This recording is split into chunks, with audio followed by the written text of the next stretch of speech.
ये छोड़ सतगुरु रामपाल जी परमेश्वर जी की जय हो।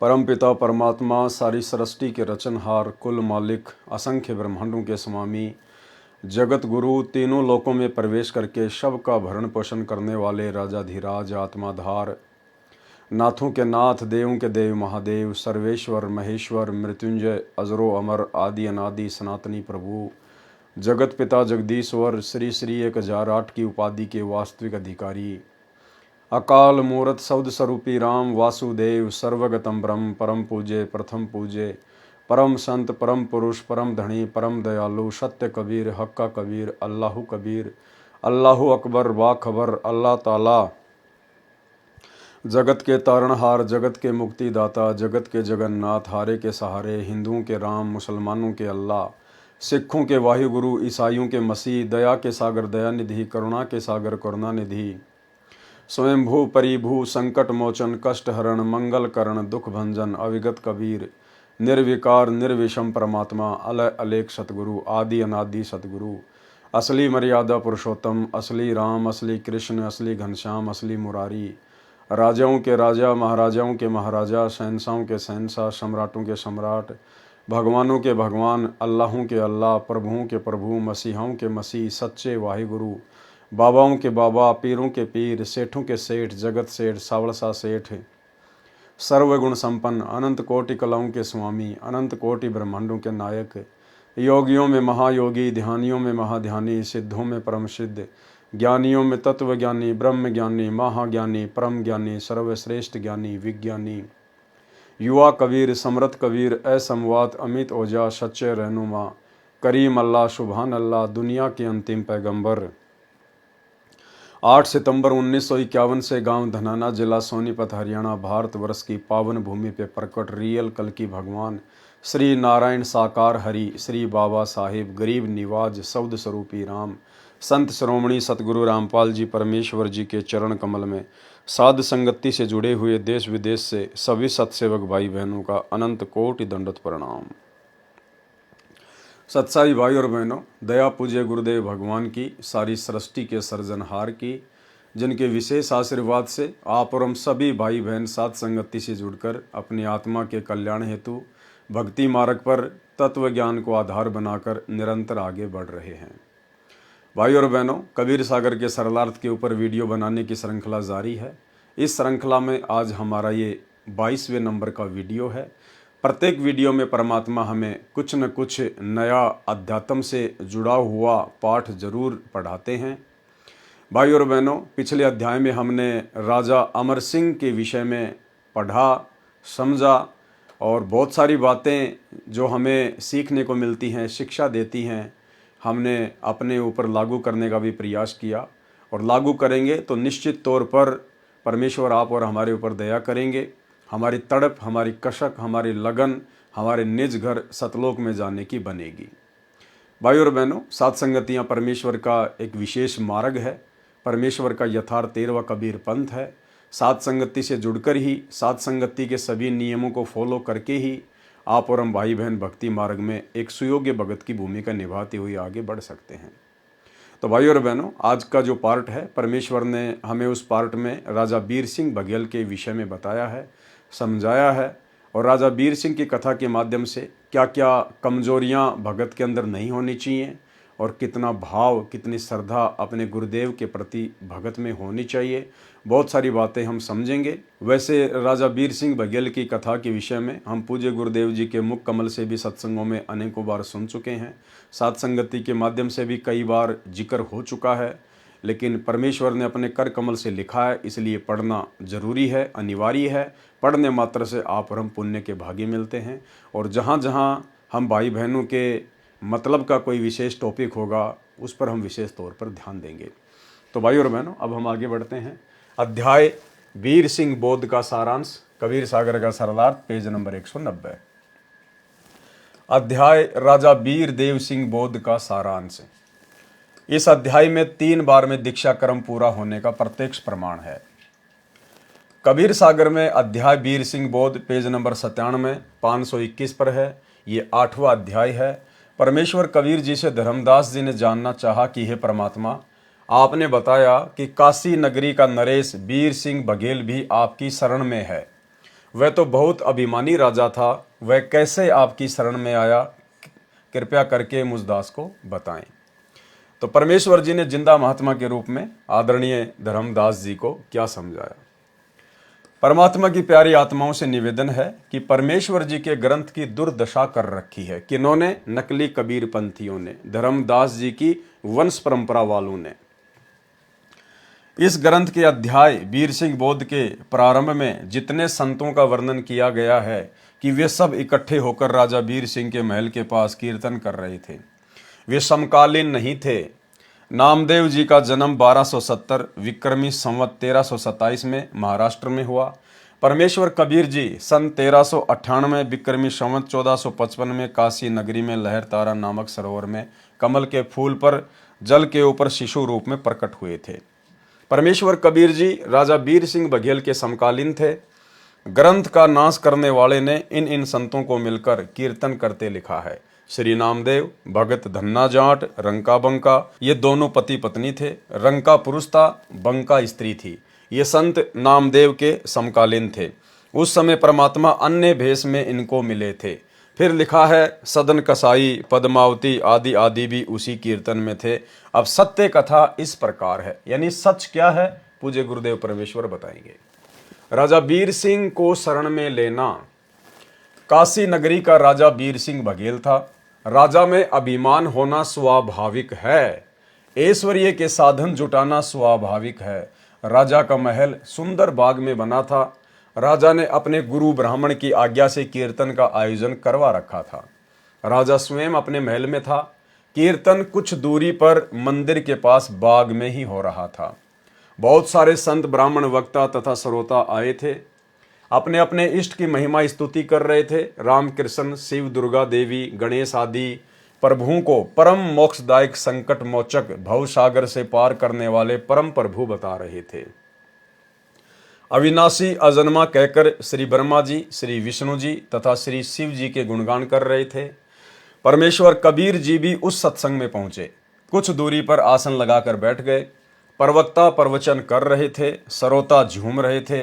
कुछ समय के पश्चात राजा के गुरु ब्राह्मण ने कहा कि हे भगत, लगता है कि आप भी सत्संग करते हो, आओ आप भी कुछ ज्ञान का प्रसाद श्रोताओं को दो।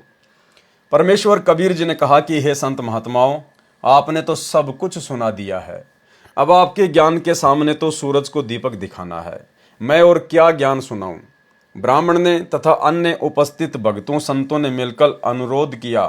परमेश्वर कबीर जी ने कहा कि मेरा ज्ञान आप सुन नहीं सकोगे, आपके कान फट जाएंगे, दिमाग की नसें सिकुड़ जाएंगी, मस्तिष्क पर त्योड़ी पड़ जाएगी, बखेड़ा खड़ा हो जाएगा, आप मेरे से झगड़ा करोगे।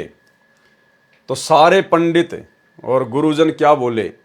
सर्व उपस्थित संतों भक्तों ने कहा कि भगत जी, हम साधु संत भगत हैं, हम कभी झगड़ा नहीं करते। हमें कोई गाली भी देता है तो भी हम मुस्कुराकर चुपचाप चले जाते हैं। आप तो भगत हैं, आप तो परमेश्वर की चर्चा ही करोगे। जब परमात्मा ने सारी बातें बता दी ना कि भाई मेरा प्रवचन आप लोग सुन नहीं पाओगे, मैं सत्य कहूंगा, तो आपके कान फट जाएंगे। अजी नहीं, हम तो भगत हैं, भगत कभी झगड़ा थोड़ी करते हैं, गाली गलौज थोड़ी करते हैं, हम तो साधु संत हैं। भाई और बहनों, ठीक इसी प्रकार पूज्य गुरुदेव जी के सतलोक आश्रम बरवाड़ा में रहते सहते आप और हमें भी, जितने भी श्रद्धालु वहां पर आते थे, सारे के सारे एक नंबर के भगत लगते थे, एक नंबर के ब्राह्मण लगते थे। अगर कोई ठग भी आ गया, कोई चोर चोरी करने के मकसद से भी आ गया और गले में यदि संत रामपाल जी का लॉकेट है, हम तो उसके ऊपर कुर्बान हो जाते थे। भगत जी सत साहिब, भगत जी मेरा बैग पकड़ना, मैं अभी नाके आया। तो ये अंधश्रद्धा भी नहीं होनी चाहिए भगत में, थोड़ा बहुत विवेक भी होना चाहिए ज्ञान को आधार बनाकर। उस समय तो हमें सभी भगत लगते थे। गुरुदेव के बेटा बेटी, भाई बंधु, रिश्तेदार, कोऑर्डिनेटर, सब एक नंबर के भगत। और वो लोग पेश भी इसी प्रकार से आते थे कि हमारे से बढ़कर तो कोई भगत है ही नहीं संगत में। जैसे ही बरवाला कांड हुआ, कुछ एक का तो बरवाला कांड में रिजल्ट सामने आ गया, कुछ एक का गुरुदेव के जेल जाने के बाद जैसे सात संगतियां शुरू हुई, उसके बाद में सबका निचोड़ सामने आ गया कि ये जितने भी परम भगत बने बैठे थे इन सतलोक आश्रमों में, गुरुदेव के कलयुगी परिवार वाले, उनके बेटा बेटी भाई बंधु रिश्तेदार, आज इन सब की राम कहानी, इन सब के कुकर्म, इन सब का अज्ञान, कितना ये गुरु को पहचान पाए, कितना ये भक्ति मार्ग पर अपनी आत्मा के कल्याण के लिए भक्ति कर रहे हैं या फिर बकवाद और मौज मस्ती के लिए भक्ति कर रहे हैं, इनका सारा निष्कर्ष आज निकल के आ चुका है। सात संगतियां शुरू होने के बाद किस कदर इन लोगों ने सात संगतियां रुकवाने के लिए भक्तों को लाठियों से, डंडों से मारा पीटा, मुकदमे लगवाए, गाली गलौज की तो कोई सीमा ही नहीं है, पुलिस वालों को शराब पिला के पैसा दे के सात संगतियां रुकवाना, और वर्तमान में संगत से किस प्रकार गुरुदेव भगवान के ज्ञान और सत्संगों के विरुद्ध कुकर्म करवाकर सबको काल की गोद में बैठाना, राजनीति करवाना, स्टेडियम बनवाना, हॉस्पिटल बनवाना, गुंडों की सीबीआई जांच, आरक्षण में भक्तों को बैठाना, भक्तों के दान ज्योति पाठ का पैसा चंदे के रूप में जगत वालों को देना, रक्तदान, देह दान, आश्रमों में कैंप लगाना, शिविर लगाना, तरह तरह की बकवादें। तो आज इनका काला चेहरा, इनका काला चिट्ठा संगत के सामने निकल के आ रहा है कि वास्तव में हम जिनको परम भगत समझा करते थे, गुरुदेव के परिवार वालों को, इन कोऑर्डिनेटरों को, इनको तो गुरुदेव के तत्व ज्ञान की छींट भी नहीं है। तो ठीक इसी प्रकार जब कबीर परमेश्वर जी ने एक संत रूप में उन पंडितों से कहा कि भाई मेरा सत्संग आप सुन नहीं पाओगे, तो उन सब ने क्या कहा? सर्व उपस्थित संतों भगतों ने कहा कि भगत जी हम साधु संत भगत हैं, हम कभी झगड़ा नहीं करते, हमें कोई गाली भी देता है तो भी हम मुस्कुराकर चुप रहकर चले जाते हैं। आप तो भगत हैं, आप तो परमेश्वर की चर्चा ही तो करोगे। करनी तो चर्चा ही थी, लेकिन भाई वो सत्य चर्चा थी, और सत्य चर्चा चाहे भगत हो चाहे जगत हो, जो काल प्रेरित होता है उसको अच्छी नहीं लगती। हम वादा करते हैं कि आपसे कोई झगड़ा विरोध नहीं करेंगे। परमेश्वर कबीर जी ने कहा, परमेश्वर कबीर वचन। अब परमेश्वर ने तो अपना वही तत्व ज्ञान देना था, अपना वही सृष्टि रचना का ज्ञान, यथार्थ ज्ञान जो वेद गीता कुरान पुराण में है। हरि ब्रह्मा शिव शक्ति उपाई, इनकी उत्पन्न कहूं बुझाई। ये जो तुम्हारे ब्रह्मा विष्णु महेश हैं, आदि शक्ति दुर्गा है तुम्हारी नजरों में, अब मैं आपको इनकी उत्पत्ति की कहानी बताता हूं। तुम जिनको अजरो अमर कह के अभी इनकी प्रशंसा कर रहे थे, बिना भेद सब फूले ज्ञानी, ताते काल बांधी जीवतानी, कि तुम तो बिना भेद के, बिना शास्त्रों की जानकारी के, बिना तत्व ज्ञान के खाली भौंक रहे हो। अजर अमर है देश सुहेला, सोवे कही पंथ दुहेला। आगे परमात्मा ने इनका सरलार्थ किया हुआ है। ताका मरम भगत नहीं जान्या, कृत्रिम करता से मन माना। हम तो अगम देश से आए, सत्य नाम सौदा हम लाए। साखी कृत्रिम रस रंग भेद दिया, वह तो पुरुष है न्यार। तीन लोक के बाहिरे, पुरुष सो रहत निनार। प्रथम अर्जुन को बल दीन्या, पीछे सब बल हर लीन्या। कि इस काल ने पहले तो अर्जुन को शक्ति दे दी, महाभारत का युद्ध करवाना था, और महाभारत के युद्ध के बाद, श्री कृष्ण जी की मृत्यु के बाद, जब गोपियों के लेकर अर्जुन आ रहा था तो उसका सारा बल छीन लिया। कृष्ण ने जब त्यागी देही, भील बालिया बदला लेही। अर्जुन तब गोपियां लिवाए, आगे खड़े भील बहु पाए। भीलों घेरा अर्जुन का दीन्या, मारा पीटा गोपियन लीन्या। गांडीव लिए अर्जुन रोवे, चला नहीं धनुष कारण टोवे। कि ये धनुष क्यों नहीं चल रहा, जिस धनुष से मैंने महाभारत में लाखों मार दिए। कृष्ण को अर्जुन कोशे, कृष्ण छलिए के मरे भरोसे। महाभारत में जब नाश करवाया, गांडीव धनुष से सब मार गिराया। आज वह गांडीव हाथ ने उठाया, भीलों ने जब जी भरकर कूटा। भीलों ने अर्जुन को ढंग से कुटाई करी उसकी, और वो गांडीव धनुष महाभारत में जिससे लाखों मार दिए थे अर्जुन ने, वो उठाया भी नहीं जा रहा था। काल ने सारा बल वापस खींच लिया अपना। रामचंद्र ने बाली मारा, वृक्ष ओट ले कह करतारा। तुम उसको भगवान कहते हो जो पेड़ की ओट लेकर धोखे से, और जिसने बाली को मारा। सब भूले हो बिना विवेका, बिना तत्व ज्ञान के तुम सब भूल में हो। हम राम कृष्ण मरते देखा, मरे ब्रह्मा विष्णु महेशा। साथ है नारद सारद शेषा, मरे ज्योति निरंजन अभिमानी। साथ मरे तुम्हारी आदि भवानी। पढ़क देखो वेद पुराना, आदि पुरुष का भेद बखाना। कि भाई इन वेदों को ढंग से पढ़ के देखो, तत्व ज्ञान की रोशनी में वो आदि पुरुष कबीर परमात्मा का भेद निकल के आएगा। पुराण कहे तीनों मरही, बार बार जन्मे गर्भ में परी। तुम्हारे खुद के पुराण कह रहे हैं कि ये ब्रह्मा विष्णु महेश बार बार मरते हैं और जन्म लेते हैं। तुम ये ज्ञान कहां से लाए, ब्रह्मा विष्णु अमर बताए। कबीर अक्षर पुरुष एक पेड़ है, निरंजन वहां की डार। तीनों देवा शाखा हैं, पात रूप संसार। त्रिदेवा ब्रह्मा विष्णु शिव, शाखा भय पात रूप संसार। रजगुण ब्रह्मा, सतगुण विष्णु, तम गुण शंकर कहलावे रे। चौथे पद का भेद नियारा, कोई बिरला साधु पावे रे। चौथा पद यानी इस काल के विषय में भी कोई बिरला ही जान पाता है, अन्यथा इस काल की जानकारी भी यहाँ के बड़े बड़े शंकराचार्यों को नहीं है। तीन देव को सब कोई ध्यावे, चौथे पद का मर्म न पावे। ब्रह्मा विष्णु महेश को तो सब जानते हैं, लेकिन चौथा जो काल है उसका तो कोई बिरला ही भेद निकाल सकता है। चौथा छोड़ पंचम को दावे, उस चौथे काल निरंजन को छोड़कर हमने तो पांचवे की भक्ति करनी है। कहे कबीर वह हम पर आवे। पांचवा कौन है? कबीर परमात्मा। तीन तो हो गए ब्रह्मा विष्णु महेश, चौथा हो गया ये काल, और पांचवा परम अक्षर ब्रह्म परमात्मा कबीर देव। तीन गुणों की भक्ति में भूल पड़े संसार, कहे कबीर निज नाम बिना कैसे उतरो पार। तीन देव की जो करते भक्ति, उनकी कभू ना होवे मुक्ति। जब तीनों देवा ब्रह्मा विष्णु महेश की खुद की ही मुक्ति नहीं है, तो भला इनकी भक्ति करने से आम प्राणियों की मुक्ति कैसे हो जाएगी। कबीर ओंकार नाम है काल का, ये जो ओम मंत्र है ये इस काल का है। याकू करता मत जान, इसी को भगवान मत मानो। साचा शब्द कबीर का, पर्दे माही पहचान।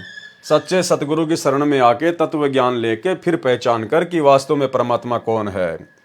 तीन लोक सब राम जपत है, जान मुक्ति को धाम। रामचंद्र वशिष्ठ गुरु कियो, तिनको सुनायो ओम नाम। तीनों लोकों के प्राणी तो जो है श्री रामचंद्र जी का नाम लेके राम राम राम राम करके ही अपनी मुक्ति समझ रहे हैं कि राम राम राम राम की माला फेरने से हमारी मुक्ति हो जाएगी। परमात्मा कहते हैं उस तुम्हारे श्री रामचंद्र जी ने खुद ओम नाम का जाप किया था आजीवन, वशिष्ठ मुनि से उपदेश लेकर।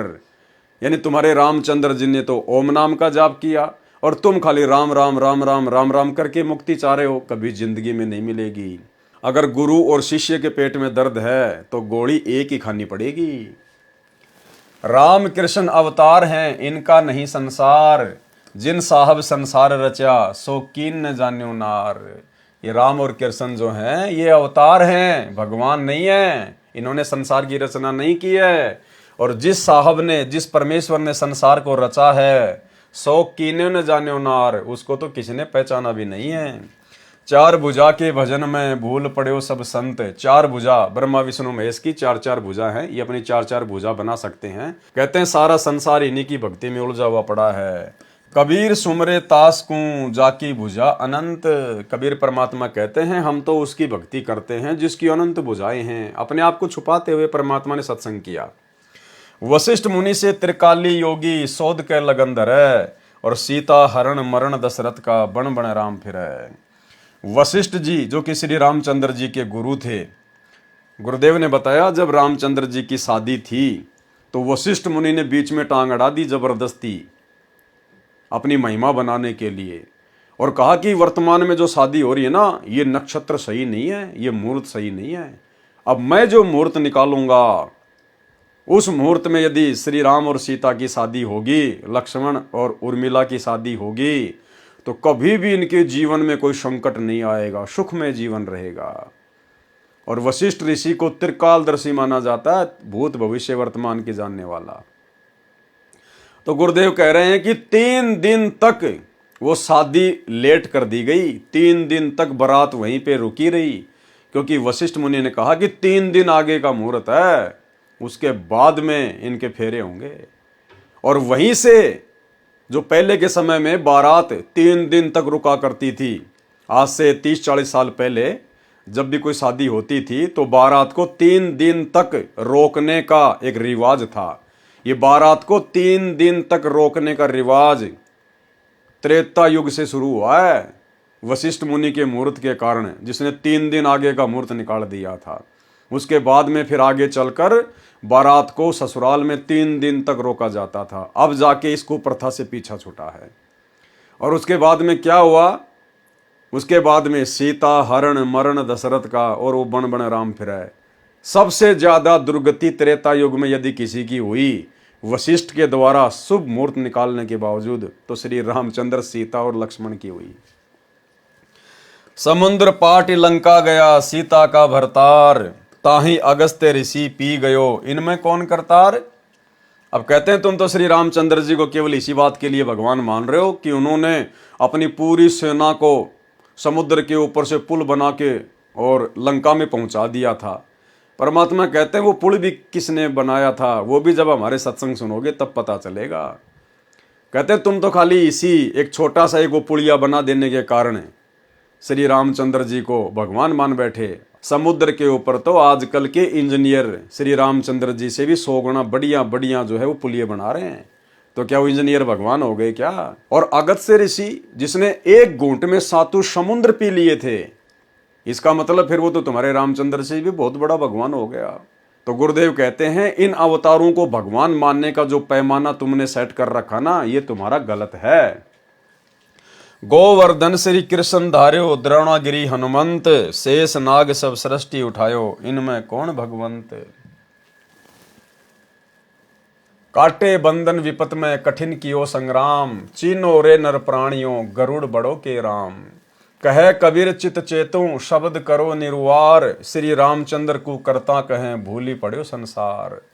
जिन राम कृष्ण निरंजन किया सो तो करता न्यार, अंधा ज्ञान न बूझ ही कहे कबीर विचार। मुझदास रामपाल दास पर परमेश्वर कबीर जी की कृपा हुई है, यानी गुरुदेव भगवान अपने आप को छुपा रहे हैं, बाकी स्वयं ही कबीर परमात्मा है। आप और हमें तो अब अच्छी प्रकार से समझ में आ गया है। इसी संदर्भ में कुछ वाणी रची हैं जो निमन है। प्रकरण यही चल रहा है, इसलिए ये वाणी लिख रहा हूं। यही ज्ञान परमेश्वर कबीर जी ने उपस्थित व्यक्तियों को सुनाया था।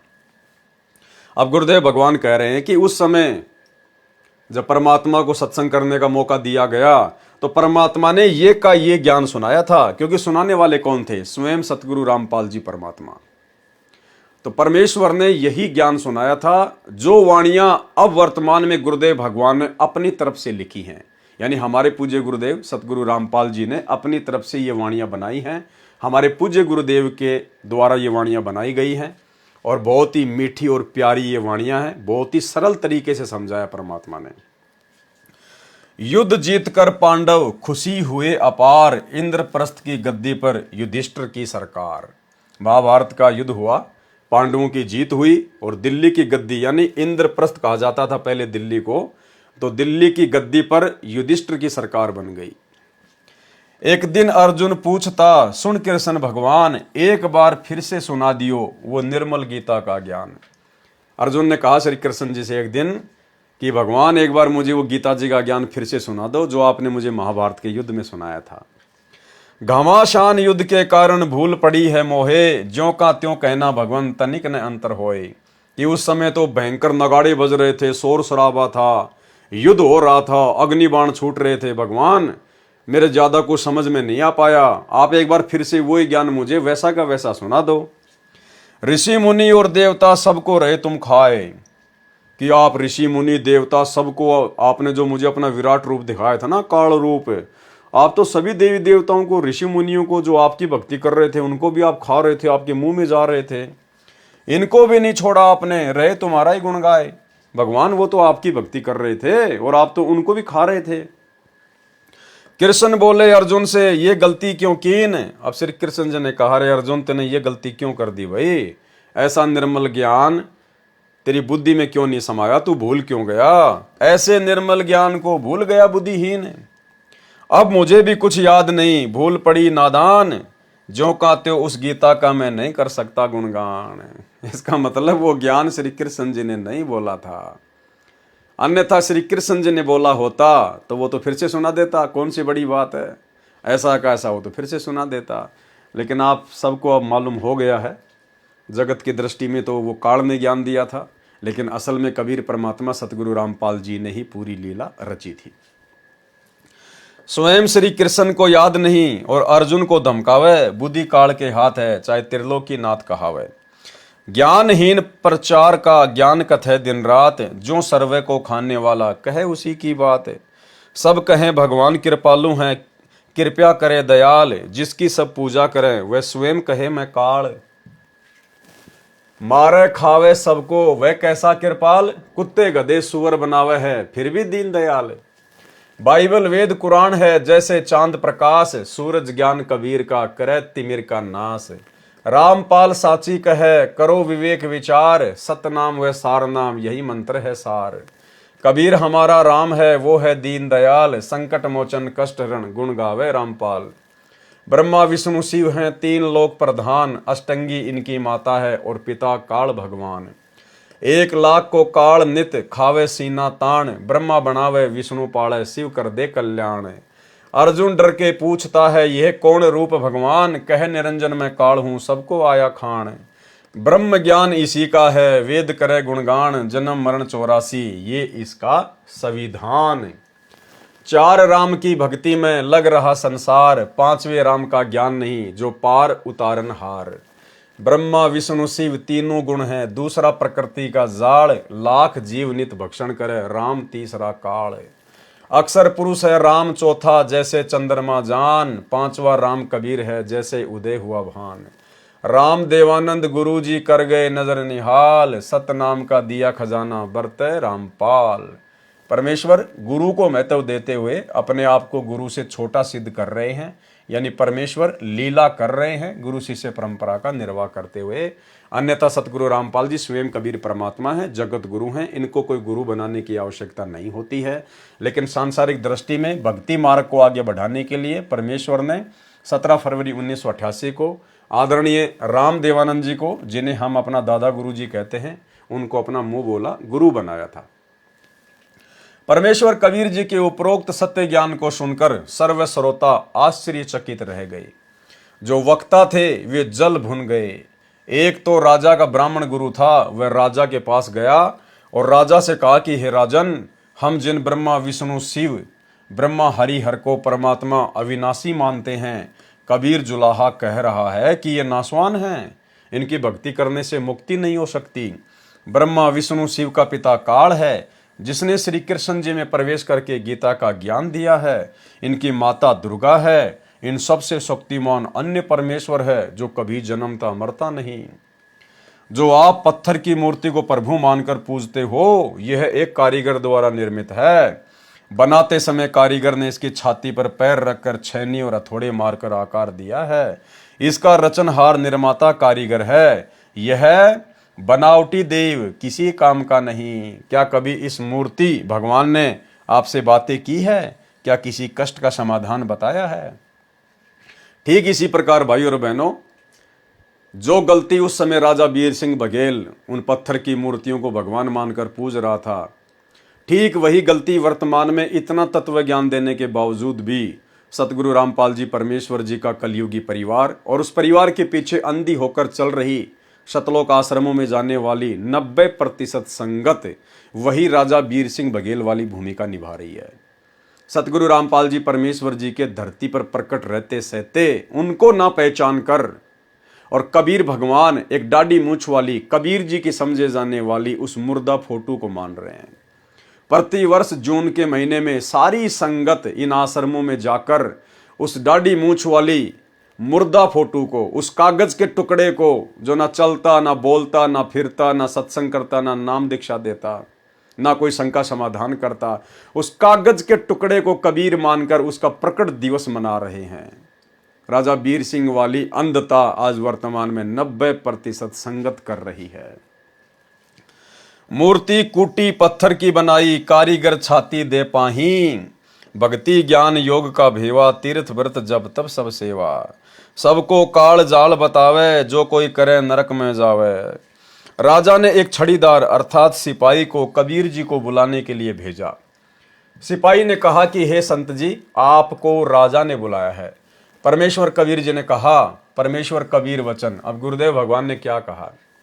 कहे कबीर बचन स्थाई, के ही कारण मोई राय बुलाई। कि भाई क्या कारण है? जो राय अर्थात राजा ने मुझे बुलवाया है। ना हम पंडित ना प्रधाना, ना ठाकुर चाकर ते ही जाना। ना मैं कोई पंडित हूं, ना कोई प्रधान हूं, ना कोई ठाकुर हूं, ना तुम्हारे राजा का कोई नौकर हूं। ना हम बिराना देश बसावें, ना मैंने राजा से कोई देशद्रोह किया, ना मैंने कोई विद्रोह किया कि मैं कोई नया कोई देश बसाना चाहता हूं। ना हम नाटक चेटक लावें, पैसा दमरी नाई हमारे, के ही कारणे मोय राय हंकारे। गरज होए तो यहाँ चली आवे, राजा को आवश्यकता है तो यहाँ चल के आ जाएगा। हम तो बैठे भजन करावें, साखी छड़ीदार तुम जाए कह, कहो राय के पास, महाप्रचंड बघेल है, हम नहीं मानत त्रास।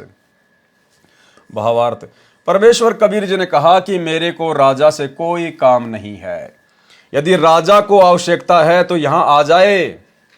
ठीक इसी प्रकार भाइयों और बहनों, वर्तमान में पूज्य गुरुदेव भगवान के जेल जाने के बाद अगर ये सरकारें भी, चाहे बीजेपी सरकार हो, चाहे कांग्रेस सरकार हो, चाहे हरियाणा की कोई भी पार्टी हो, अगर ये लोग भी संत रामपाल जी के परिवार के पास में, इन कोऑर्डिनेटरों के पास में, संत रामपाल जी के छोटे भाई के पास में अगर भगतों से वोट डलवाने के लिए कहते या बोलते कि आप हमें समर्थन कीजिए, आप हमें सपोर्ट कीजिए, तो इन लोगों को इस प्रकार से जवाब देना चाहिए था इन राजनीतिक पार्टियों को कि भाई हम तो सत्य कबीर पंथ से जुड़े हुए कबीर परमेश्वर सतगुरु रामपाल जी के अनुयायी हैं, और हमारा जो कबीर पंथ है ये गैर राजनीतिक संस्था है, हमारा राजनीति से कोई लेना देना नहीं है।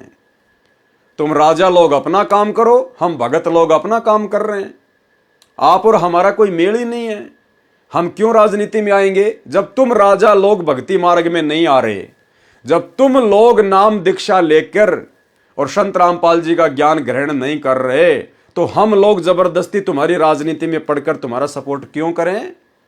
इसके बावजूद भी संत रामपाल जी के परिवार ने उन राजनेताओं की गुलामी को स्वीकारा, उन राजनेताओं की चप्पल चाटना इन्होंने उचित समझा।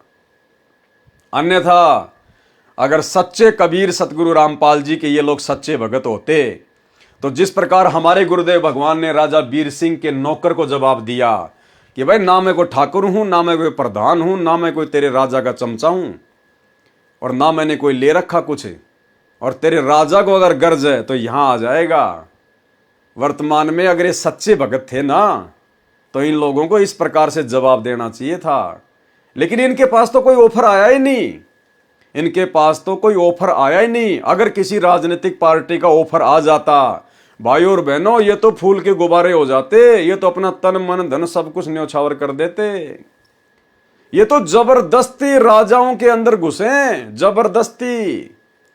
और गुरुदेव भगवान ने हमें एक सत्संग में क्या बताया काफिर के अंग में, कि भाई जो अपने से जो ठाडा होता है, जो अपने से ताकतवर होता है हर प्रकार से, भगत ने उसके अंदर नहीं घुसना चाहिए, भगत ने अपने भक्ति भाव में रहना चाहिए। और गुरुदेव ने एक गीदड़ और एक ऊंट की कहानी सुनाई। गुरुदेव ने बताया कि एक बार एक ऊंट मर गया, और भाई बरसात का समय था, और एक गीदड़ उस ऊंट को खाता खाता खाता खाता अंदर से उसने खोखला कर दिया, और ऊंट के अंदर जा घुसा।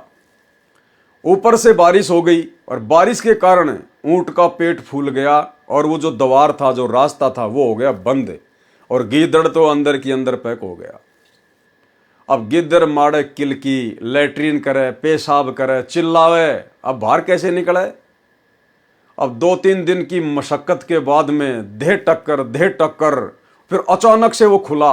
अब गीदड़ ने तो छलांग लगा दी, पीछे मुड़ के भी नहीं देखा, और बाकी अपने परिवार वालों के पास में गया, अन्य जहां रहा करते थे, अन्य जो गीदड़, उन लोगों ने कहा, अरे 2-4 दिन से तू दिखाई नहीं दिया, कहां चला गया था।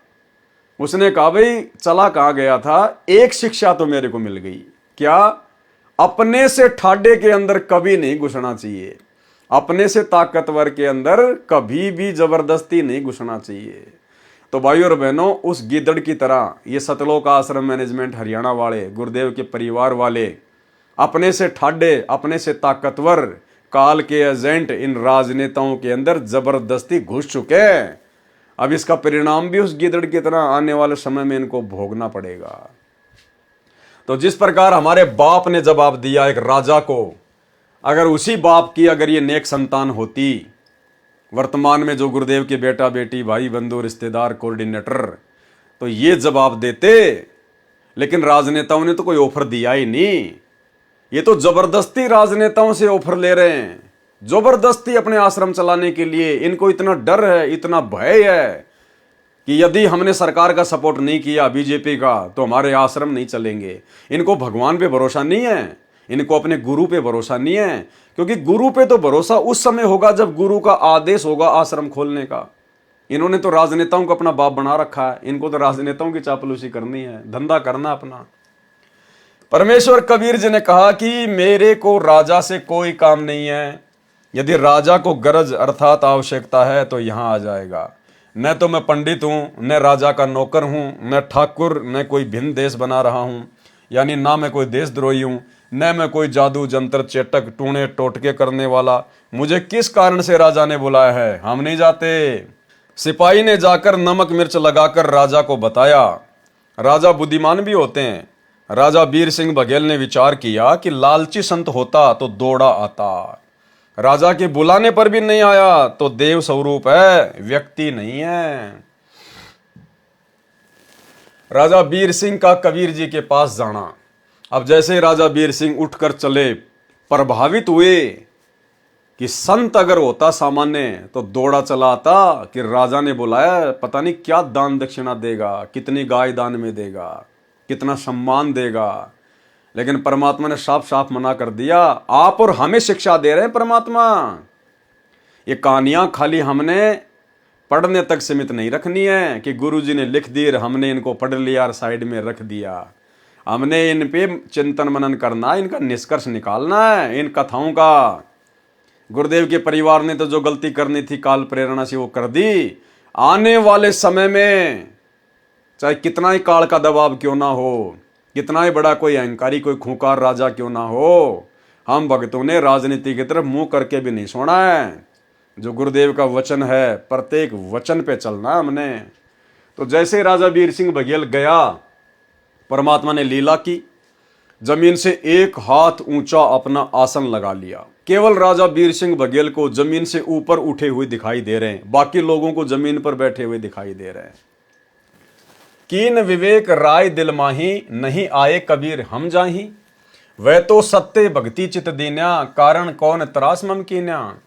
यही विधि कीन विवेक विचारा, तब ही राजा आप सिंधारा। खुद राजा गया चल के, हुक्म पाए आए असवारा, गज और तुरंग सु साज संवारा। आवत देखा जब हम भाई, तब हम लीला एक बनाई। परमात्मा ने लीला की। आसन अधर कीन तेहिवारा, सवा हाथ धरती से न्यारा। परमात्मा ने धरती से सवा हाथ यानी तकरीबन 2-2.5 फुट ऊंचा अपना आसन लगा लिया हवा में। माला तिलक और टोप बिराजे, हाथ सवेत कुवरी सो छाजे। नरपति देखी अचरज मन कीन्या। नरपति यानी राजा ने देखा और आश्चर्यचकित रह गया, ये तो पुरुष न देखे कभी। धन्य धन्य स्तुति सब गावें, धन्य कबीर चरण सब ध्यावें। राजा चरण दोऊ पकड़ी भाई, धन्य धन्य नरप करी बड़ाई। कहे राय धन भाग हमारा, दर्शन दीन आए करतारा। स्तुति करत नरपति भासेऊ, तुम ब्रह्मा निर्गुण आप हो। अनाथ नाथ सुनाथ करी दिए, माथ हाथ अनाथ हो। अपनो दास करी जानी साहब, दरस दिनेऊ आए के। कीजिए कृपया यही दास पे, चली भवन दरस दिखाए के। कि परमात्मा दया करो अपने दास के ऊपर और महल में चलिए। सोरठा। अब ये सोरठे के विषय में दास को कुछ मालूम नहीं था ज़्यादा। पहले हमने खाली सिंपल तरीके से इसको पढ़ा, फिर किसी भाई ने परमात्मा का वीडियो भेजा कि भगत जी जो सोरठा होता है, गुरुदेव कह रहे हैं कि उसको उल्टा पढ़ा जाता है, तो हम इसको उल्टा पढ़ेंगे। मोही तस मंदिर पग दीजिए, कृपया कीन जस। वेगी विलंब न कीजिए, विनय करो प्रभु। कबीर वचन चौपाई। कहे कबीर तहां नहीं काजा, तुम प्रचंड बघेल राजा। काम क्रोध मद लोभ बढ़ाई, रोम रोम अभिमान समाई।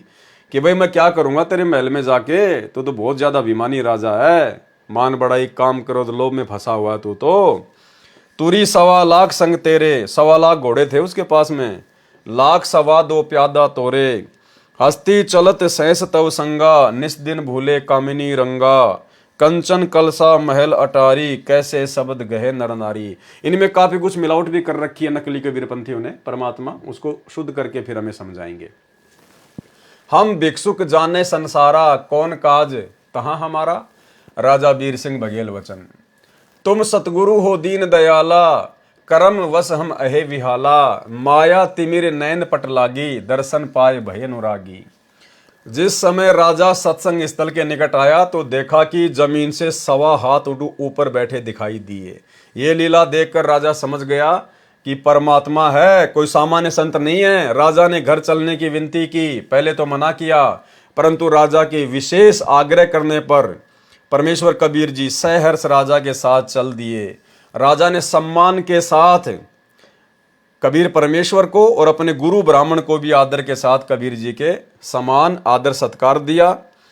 कबीर जी से किन बातों पर मतभेद है, राजा वीर सिंह बघेल ने अपने ब्राह्मण गुरु से पूछा कि आपका और कबीर जी का किस बात को लेकर मतभेद है, वह प्रश्न अब करो और मैं आप दोनों की ज्ञान गोष्ठी सुनूंगा, उसके बाद में मैं निर्णय लूंगा।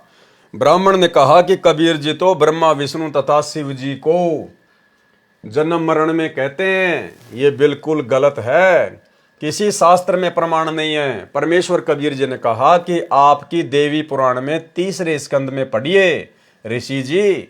उस समय ब्राह्मण ने देवी पुराण निकाली, 3रा स्कंद निकाला और पढ़ने लगा। परमात्मा की लीला वही जानता है। ब्राह्मण के सामने वही प्रकरण आया जिसमें लिखा था, श्री देवी पुराण सचित्र मोटा टाइप, केवल हिंदी, गीता प्रेस गोरखपुर से प्रकाशित, पेज नंबर 123 पर लिखा है, भगवान विष्णु ने अपनी माता देवी दुर्गा जी से कहा कि हे माता, तुम शुद्ध स्वरूपा हो, ये सारा संसार तुम्ही से उद्भासित है।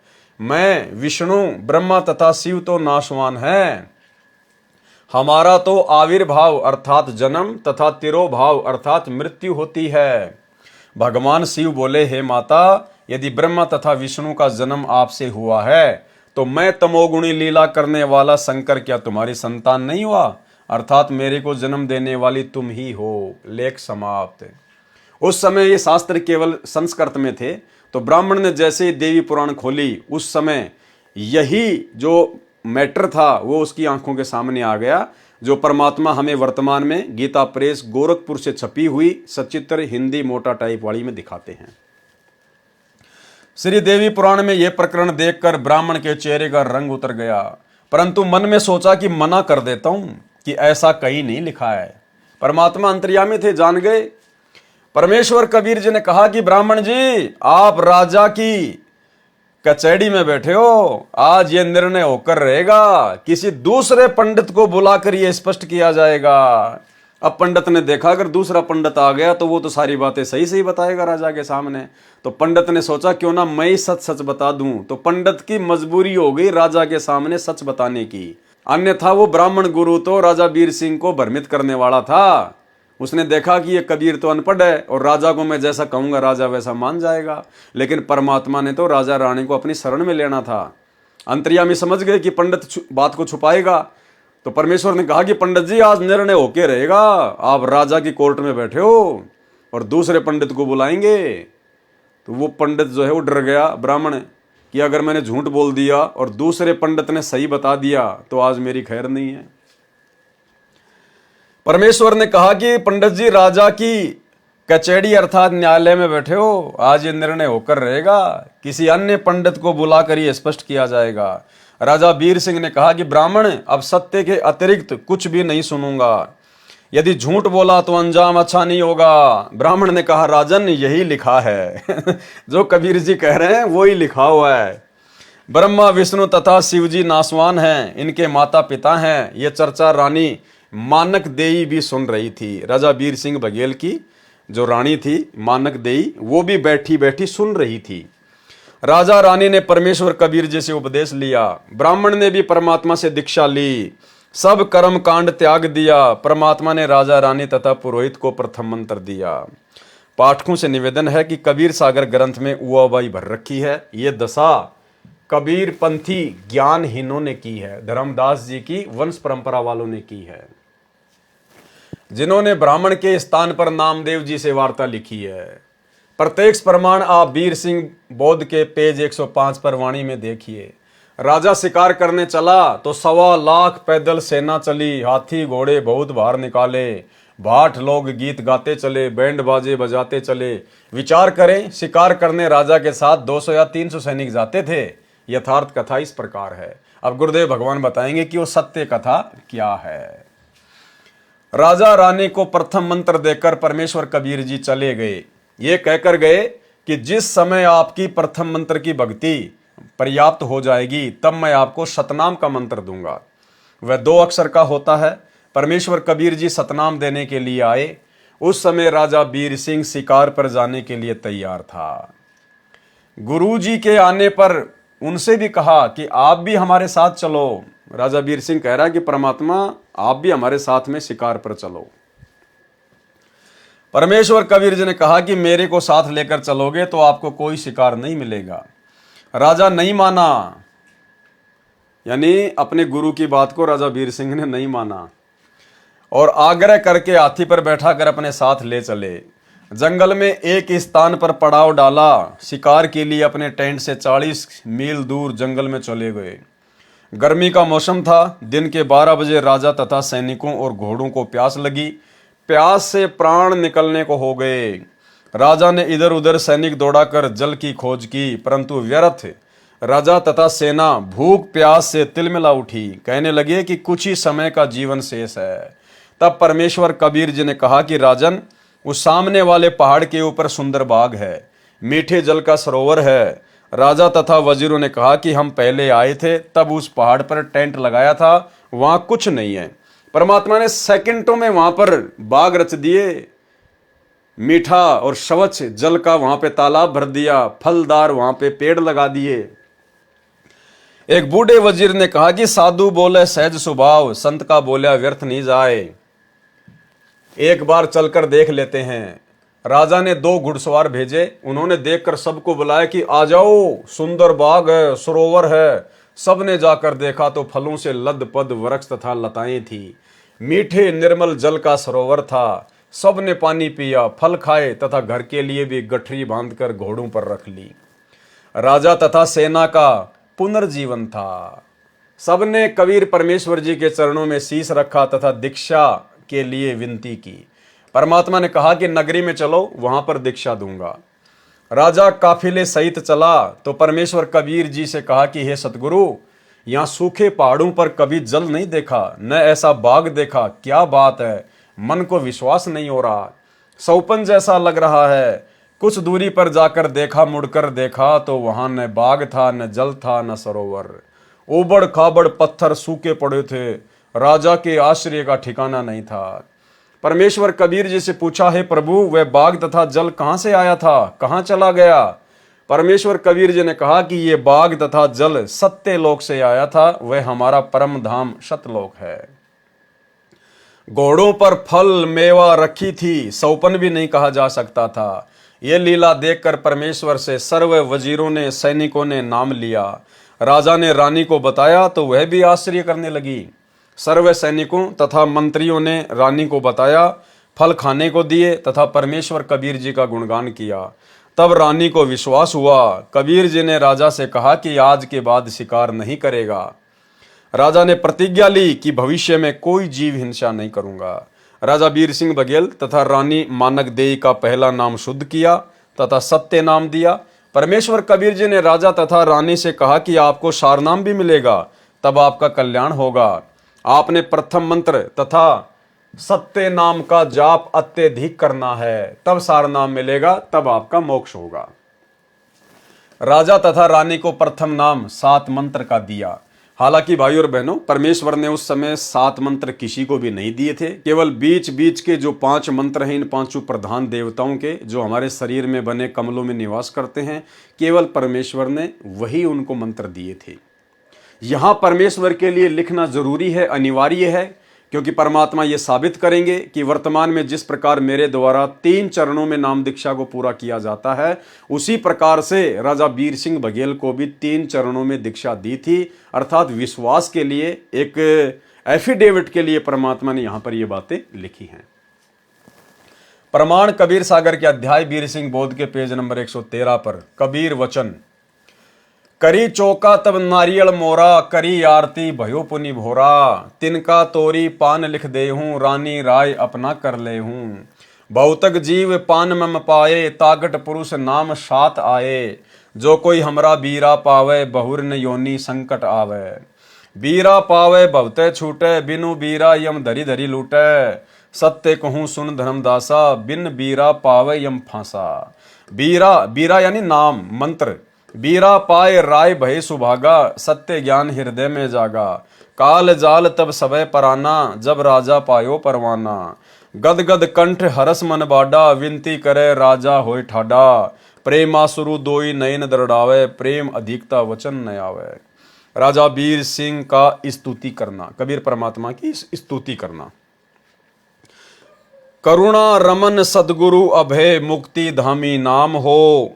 पुलकित सादर प्रेम वश होए, सुधरे सो जीवन काम हो।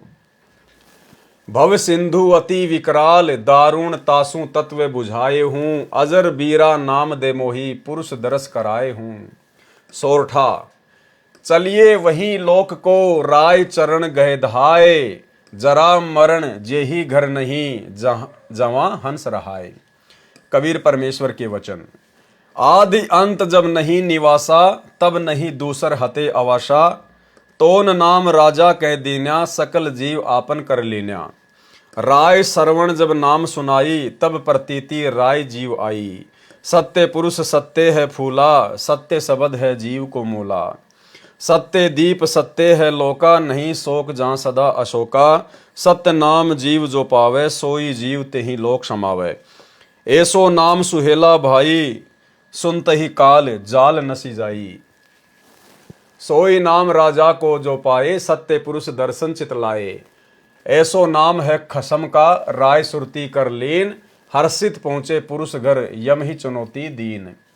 उपरोक्त वाणी से स्पष्ट हुआ कि परमेश्वर कबीर जी ने राजा रानी को 2 चरणों में दीक्षा दी, फिर ज्ञान समझाया कि सार शब्द के बिना सत्य लोक प्राप्ति नहीं होगी।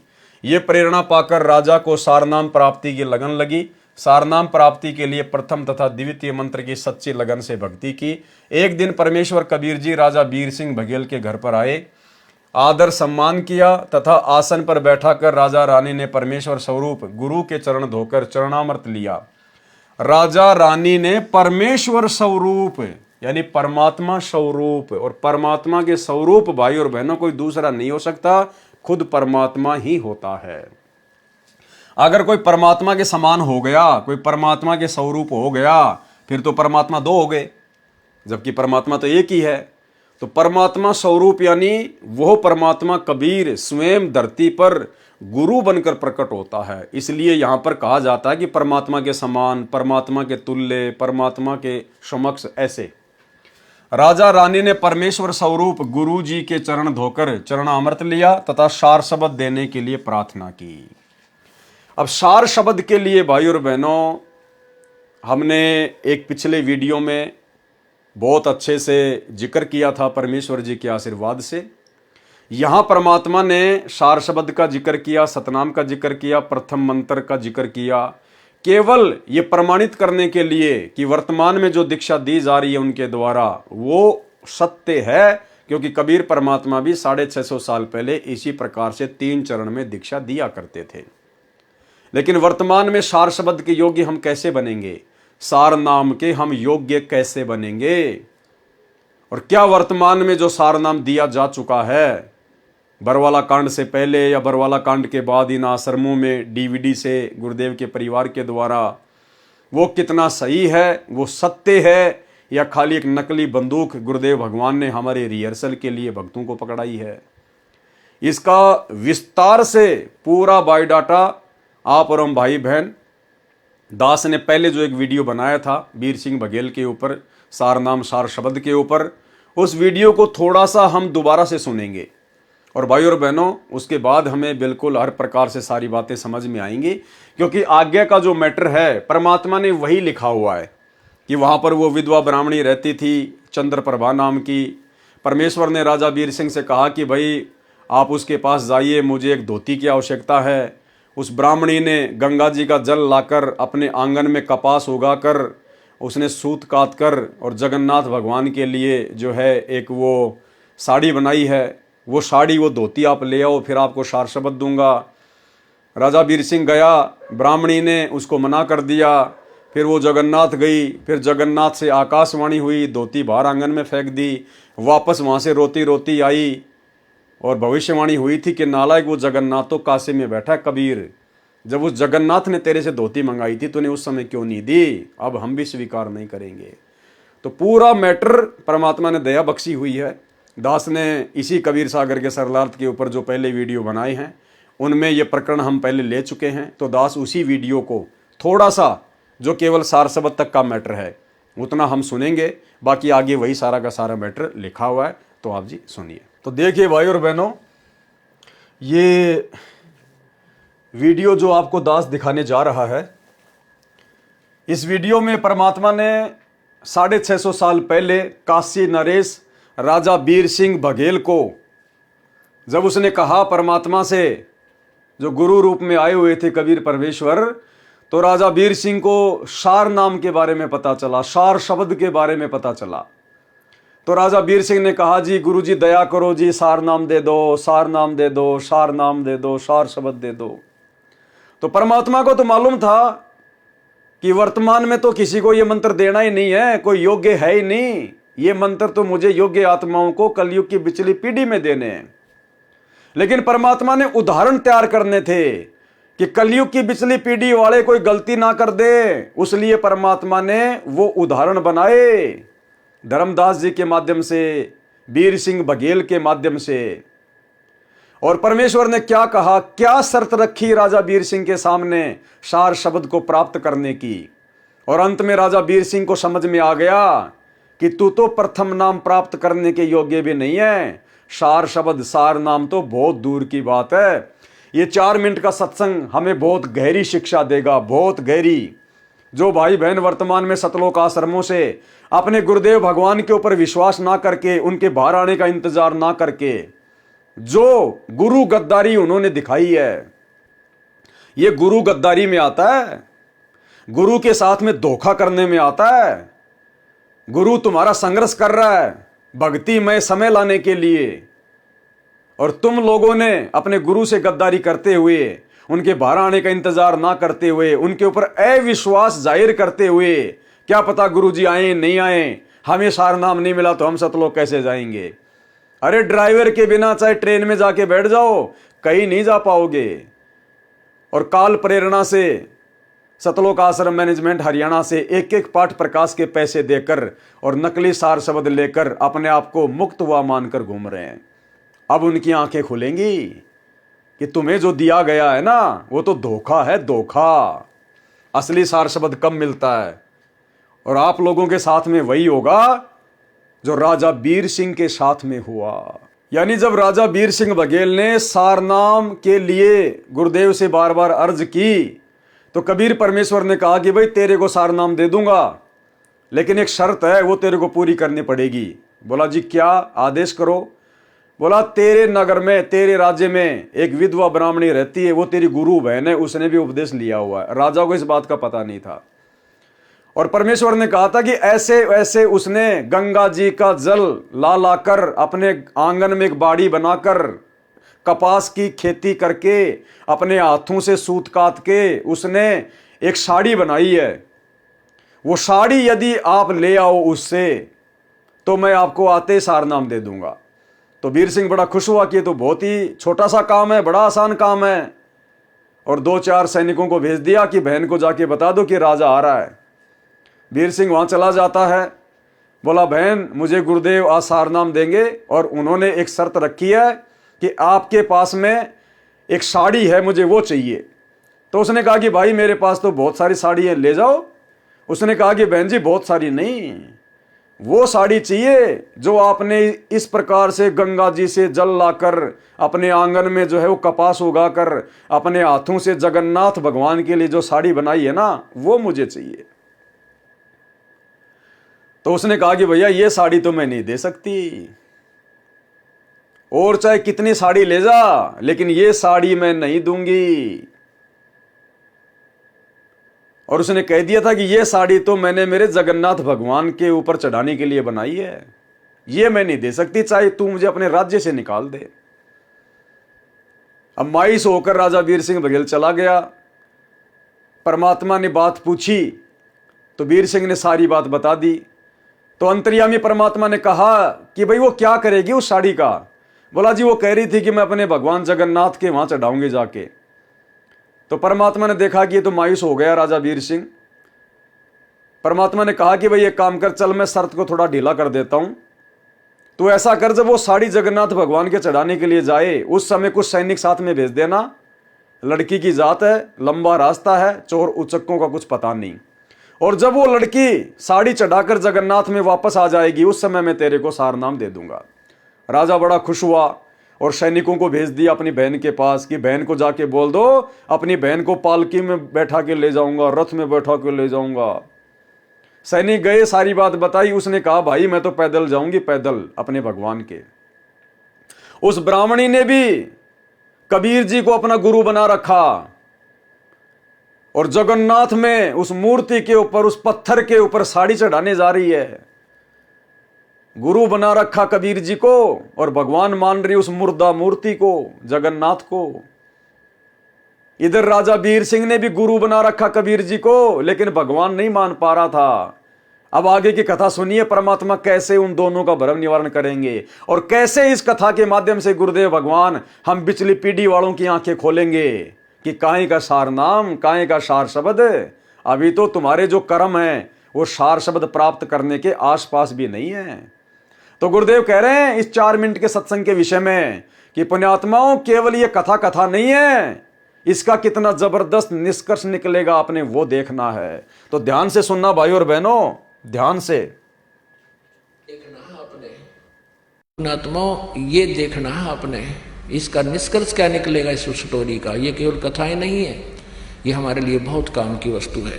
अब जब ये बात सुनी उस बहन ने, वह गदगद होगी, शुक्र मनाया जगन्नाथ भगवान का। हे जगन्नाथ भगवान, आपने मेरी इज्जत रख दी, राजा का मन बदल दिया। उन्होंने पता कौन सा जगन्नाथ बदलना लग रहा है इसके मन को, इतनी बुद्धि कमजोर थी मारी।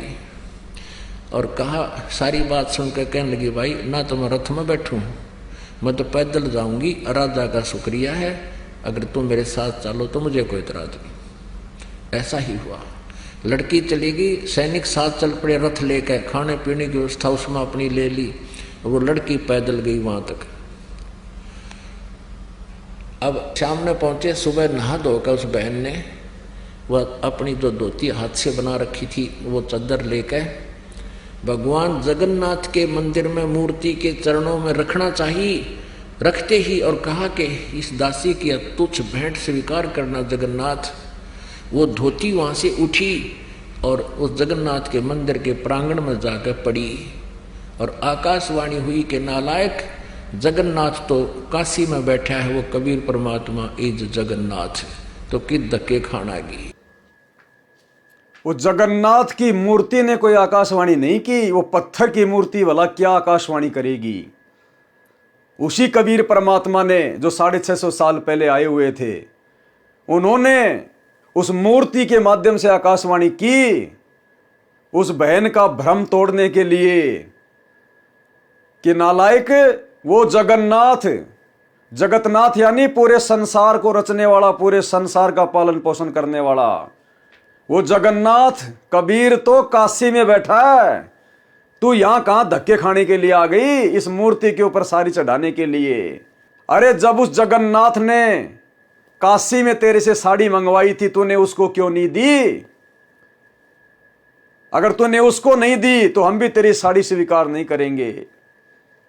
और साड़ी को फेंक के मारा, आंगन में आके गिरी जगन्नाथ के प्रांगण में।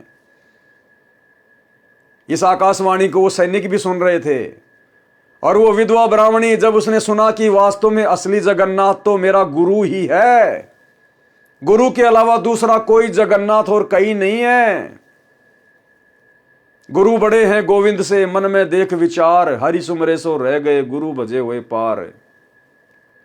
वहीं से रोना शुरू हुई थी और काशी में आके रुकी थी। और आगे क्या हुआ ध्यान से सुनिए। कि इस दासी की तुच्छ भेंट स्वीकार करना जगन्नाथ, वो धोती वहां से उठी और उस जगन्नाथ के मंदिर के प्रांगण में जाकर पड़ी और आकाशवाणी हुई कि नालायक, जगन्नाथ तो काशी में बैठा है, वो कबीर परमात्मा इज जगन्नाथ, तो कित धक्के खाना गी। कलेजा फट गया उस लड़की का, रोआ बुरी तरह। ओए होए, वो भगवान स्वयं है कबीर जी। वो वहीं से रोने लगी थी, आंखों में इतने आंसू बह गए कि सारे कपड़े भीज गए उस बेटी के, कि मैं कितनी नीच हूं, भगवान कहाँ मैं खोजन की तागी। परमात्मा कहते हैं गुरु मानुष कर जानते ते नर कहिए अंध, महादुखी संसार में अग गई यम के फंद।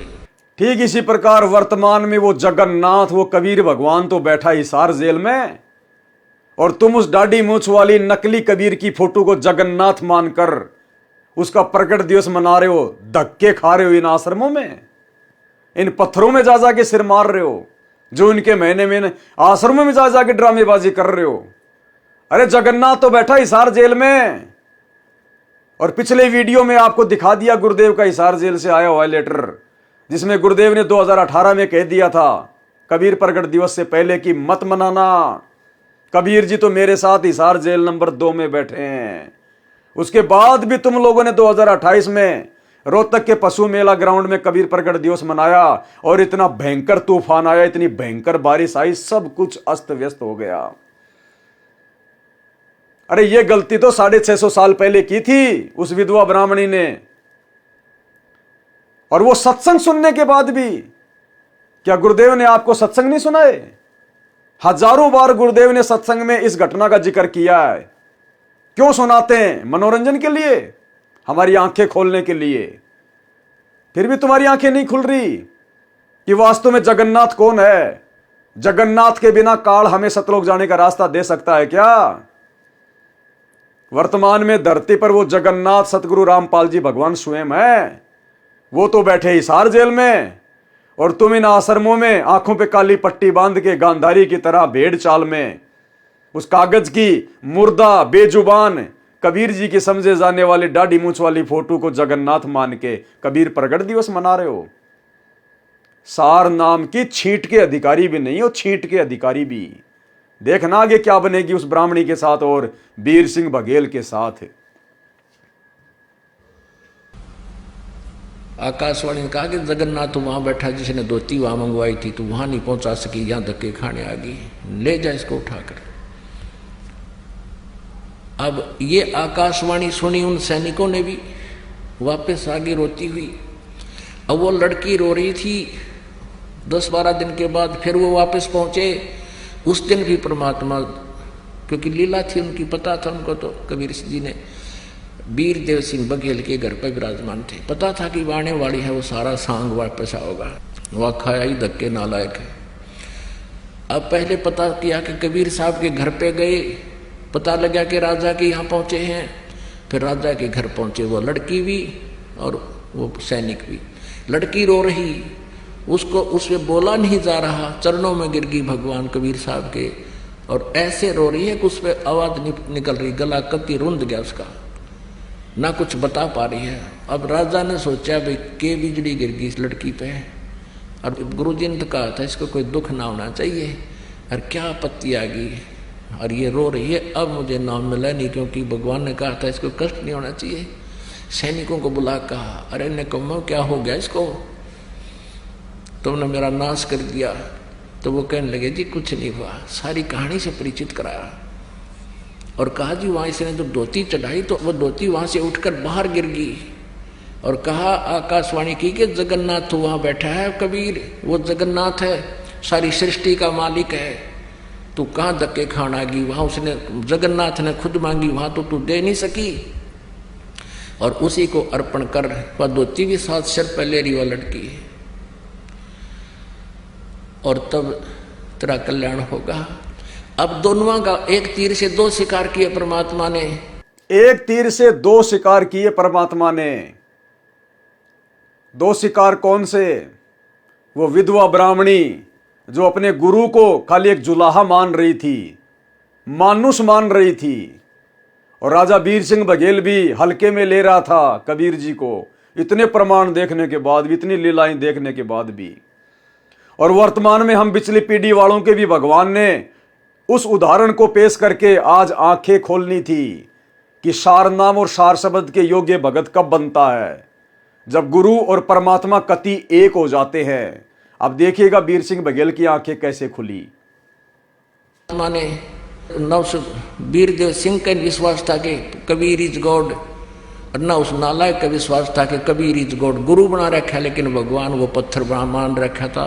वो ना उस ब्राह्मणी के विश्वास था कि कबीर इज गॉड, और ना उस वीर सिंह के विश्वास था कि कबीर इज गॉड जो हमारे गुरु रूप में है। गुरु बना रखा कबीर को और भगवान मान रहे उस जगन्नाथ को। तो यही हालत आज 90% सतलोक आश्रमों से जुड़ी हुई संगत की है। ना गुरुदेव के कलयुगी परिवार को विश्वास कि संत रामपाल जी इज कबीर, और ना उस परिवार के पीछे आंखों पे काली पट्टी बांध के गांधारी की तरह भेड़ चाल में चल रही लाखों की संगत को यकीन है कि हमारे गुरु संत रामपाल जी ही कबीर।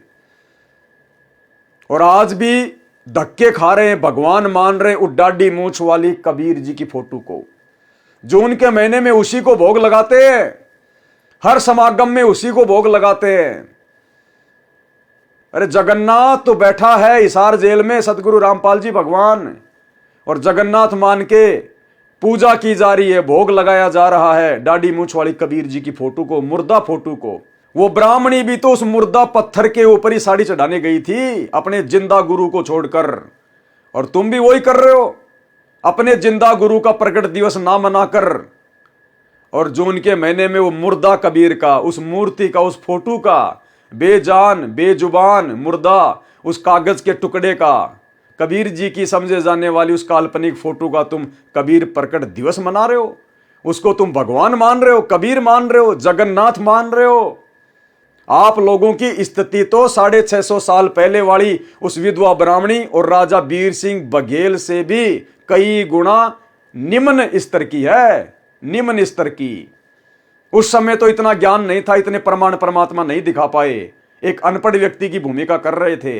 आज कौन सी कसर छोड़ रखी है भगवान ने, फिर भी उनसे बड़ी गलती, और फिर भी सार नाम लेके अपने आप को धन्य समझ के घूम रहे हो। सार नाम के नाम पे परमात्मा ने झुंझुना पकड़ा रखा, झुंझुना, जैसे बच्चे को, रोते हुए बच्चे को शांत किया जाता है वो खिलौना देके। क्या कह रहे हैं परमात्मा, ध्यान से देखिएगा। सर पहले रिवा लटकी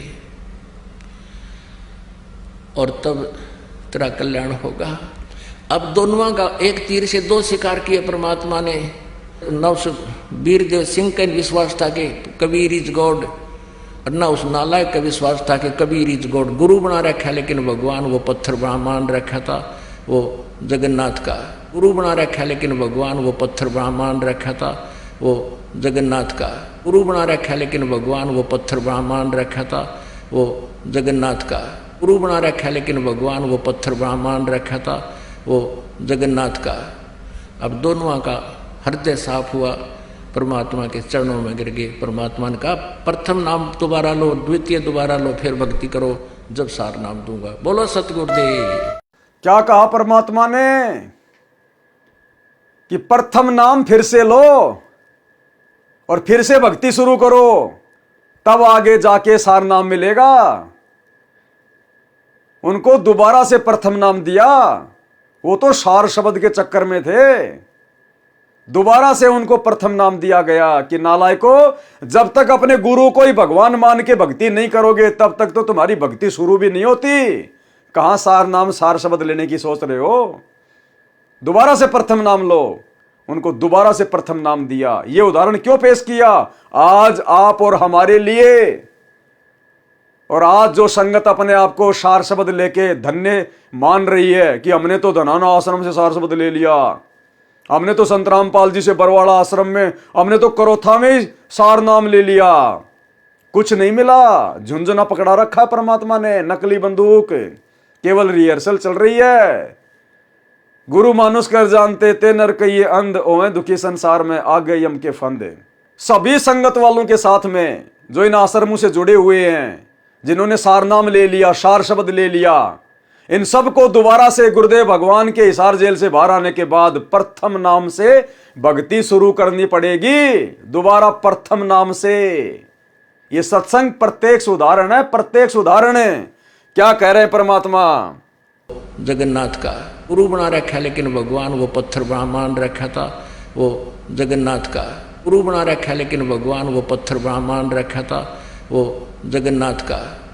अब दोनों का हृदय साफ हुआ, परमात्मा के चरणों में गिर गए। परमात्मा ने कहा प्रथम नाम दोबारा लो, द्वितीय दोबारा लो, फिर भक्ति करो, जब सार नाम दूंगा। बोलो सतगुरुदेव। तो भाई और बहनों, वीडियो आपने देख लिया।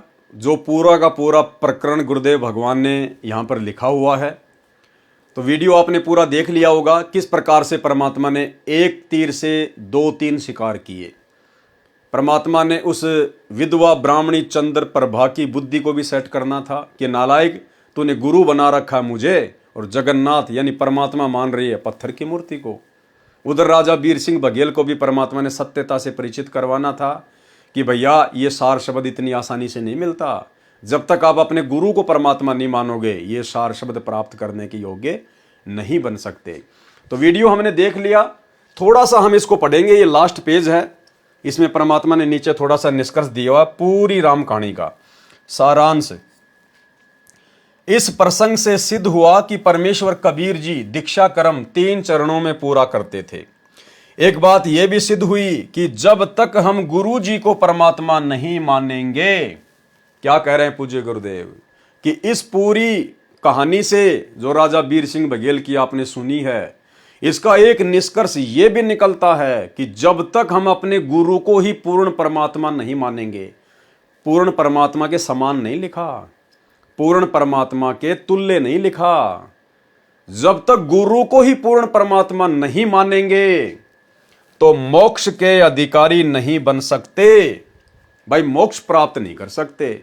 सांसारिक सुख मिल जाएंगे, दुनिया भर के लाभ मिल जाएंगे, मनुष्य जन्म मिल जाएंगे बारंबार, और फिर 84 लाख योनियां भी मिल जाएंगी, लेकिन मोक्ष नहीं मिल पाएगा जब तक हम इस कबीर परमेश्वर के सत भक्ति मार्ग में गुरु रूप में आए हुए कबीर परमेश्वर को परमेश्वर नहीं मानेंगे। यानी वर्तमान में वही कबीर परमेश्वर वर्तमान में सतगुरु रामपाल जी के स्वरूप में अपने वास्तविक सतलोकी रूप में धरती पे प्रकट हैं। इनके अलावा यदि हम उस कागज के टुकड़े को, कबीर जी की समझे जाने वाली दाढ़ी मूछ वाली फोटो को परमात्मा मानेंगे तो भाई और बहनों हमारा मोक्ष नहीं हो सकता। इसलिए परमात्मा ने साथ संगति से जुड़े हुए भाई बहनों पे दया बख्शी है। हम सभी सत्सेवक भाई बहनों ने उस कागज के टुकड़े को, नकली कबीर जी की समझे जाने वाली फोटो को अपने घर से, अपने दरबार से, अपने लॉकेट से बाहर निकाल दिया है। तभी हम पूर्ण मोक्ष प्राप्त कर पाएंगे, अन्यथा बात नहीं बनेगी। बाकी तो आपने वीडियो में सब कुछ जान लिया, देख लिया, समझ लिया, लेकिन यह सारांश में परमात्मा ने और स्पष्ट कर दिया है। एक बात यह भी सिद्ध हुई कि जब तक हम गुरु जी को परमात्मा नहीं मानेंगे, और गुरु जी को परमात्मा मानने की पहचान है कि गुरु जी के अलावा और जिस भी फोटो में हम लोग अभी तक अपनी नादानी के चलते, ज्ञानहीनता के चलते, जिसको हम भगवान मान के बैठे हैं, दाढ़ी मूछ वाली कबीर जी की फोटो को, उसको अपने घर से बाहर निकाल देना, दरबार से बाहर निकाल देना। आपके घर में केवल आपको चारों तरफ एक ही फोटो नजर आनी चाहिए, अपने गुरुदेव भगवान की, तो आप इस लाइन पर खड़े उतरेंगे, अन्यथा भाई मोक्ष से दूर रहेंगे। तो एक बात यह भी सिद्ध हुई कि जब तक हम गुरु जी को परमात्मा नहीं मानेंगे तो मोक्ष के अधिकारी नहीं बन सकते। यह वीर सिंह बघेल काशी नरेश की यथार्थ कथा है। इस प्रकार वीर सिंह बोध में बिजली खान पठान की कथा भी लिखी है, वह पूर्ण रूप से गलत है। यथार्थ कथा इस प्रकार है। तो आज के वीडियो में हम केवल इतना ही लेंगे। कल परमेश्वर की रजा से हम लोग बिजली खान पठान और अन्य महापुरुषों की जो कथाएं हैं परमेश्वर ने आगे जिक्र किया हुआ है, उन कथाओं से भी आप और हमारे को बहुत कुछ अध्यात्म से रिलेटेड बातें सीखने को और समझने को मिलेंगी। तो भाई और बहनों, हमने पूज्य गुरुदेव जी के कर कमल से लिखे हुए इस पवित्र ग्रंथ को केवल टाइम पास या मनोरंजन की दृष्टि से नहीं पढ़ना है। आप और हम भाई बहनों ने इसका निष्कर्ष निकालना है। हम भगत भाई बहन आज से पहले निष्कर्ष नहीं निकाल पा रहे थे। हम इस पवित्र कबीर सागर को पढ़ भी रहे थे, अन्य पुस्तकों को भी हमने पढ़ा, लेकिन वो सार नहीं निकाल पा रहे थे। भाई जब गुरुदेव भगवान ने सत्संगों में सारी बात बोल दी है तो फिर पुस्तकें क्यों लिखी? वही बातें तो उन्होंने अपने सत्संगों में कही है, लेकिन पुस्तकों में परमेश्वर ने कुछ विशेष बातें अंकित की हैं, कुछ सांकेतिक रूप में, कुछ स्पष्ट रूप में। तो आज से पहले हम नहीं समझ पा रहे थे, कोई बात नहीं। अब परमेश्वर ने सात संगतियों की शुरुआत करके दया बख्श दी है। अब सात संगतियों के माध्यम से इन पुस्तकों के ऊपर जो वीडियो बन रहे हैं, और बहुत सारी पुस्तकों के ऊपर वीडियो बन चुके हैं, अब परमेश्वर की दया से, उनकी विशेष कृपा से आप और हम सभी भाई बहन गुरुदेव के उन संकेतों को बहुत अच्छे से समझ पा रहे हैं और समझकर अपने जीवन में भी लागू कर रहे हैं। और इसी से भाई और बहनों हमारा यहाँ से पूर्णतया छुटकारा होगा, क्योंकि परमात्मा भक्ति की खुराक खिलाने में कोई भी कमी किसी भी प्रकार की नहीं छोड़ेंगे। यदि कमी रहेगी तो आप और हमारी रहेगी। तो भाई और बहनों, बहुत बड़ी दया पूज्य गुरुदेव भगवान की। आज के वीडियो में केवल इतना ही। कल रात्रि 8 बजे सभी भाई बहन लाइव जुड़िए। तब तक गुरुदेव भगवान हम सबको आज्ञा दें, इजाज़त दें, आशीर्वाद दें। बंदी छोड़ सतगुरु रामपाल जी भगवान की जय हो।